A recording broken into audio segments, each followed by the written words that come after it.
You're now watching Showbiz Snob, your daily showbiz update.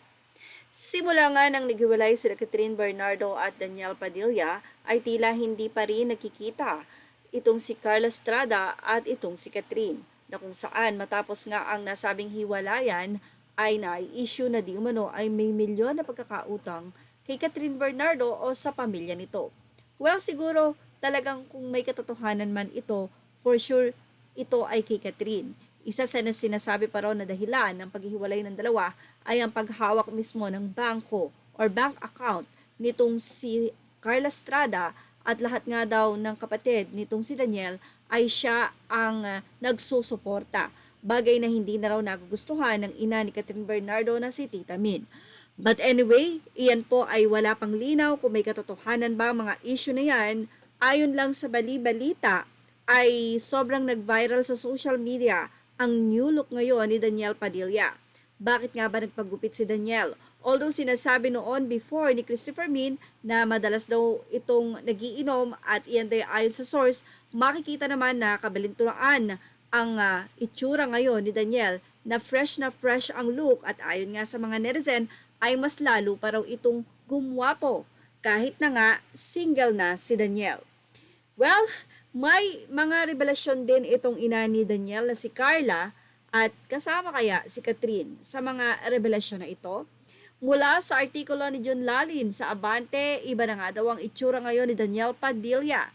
Pinagkaguluhan ang new hairstyle ni Daniel at marami ang nagkomento na lalong gumwapo ang kapamilya actor kahit walang girlfriend, na kahit na nga raw ito'y hiwalay na kay Catherine, ay hindi pa rin daw nagpabaya sa kanyang looks ang nasabing gwapong binata. Nasa itsura raw ni Daniel ngayon na ay mukhang fresh na fresh pa rin kahit na nga ito ay loveless.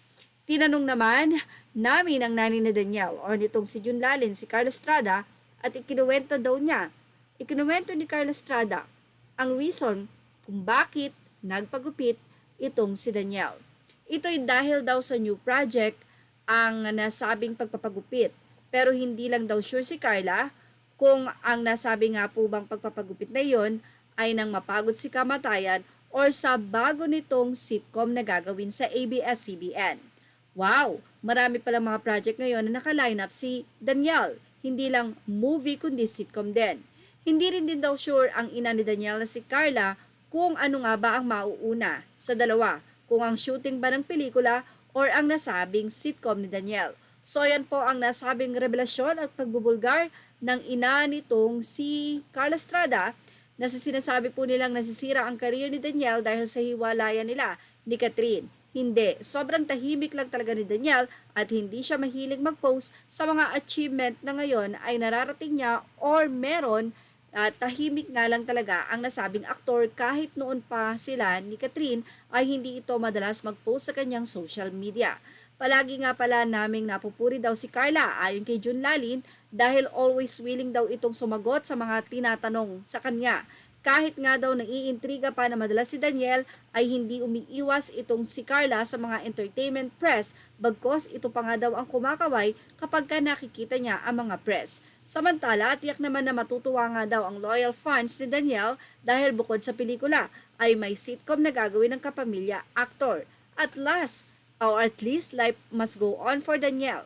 Well, dahil nga may sitcom, ibig sabihin mas madalas na ang mapapanood ang kapamilya actor.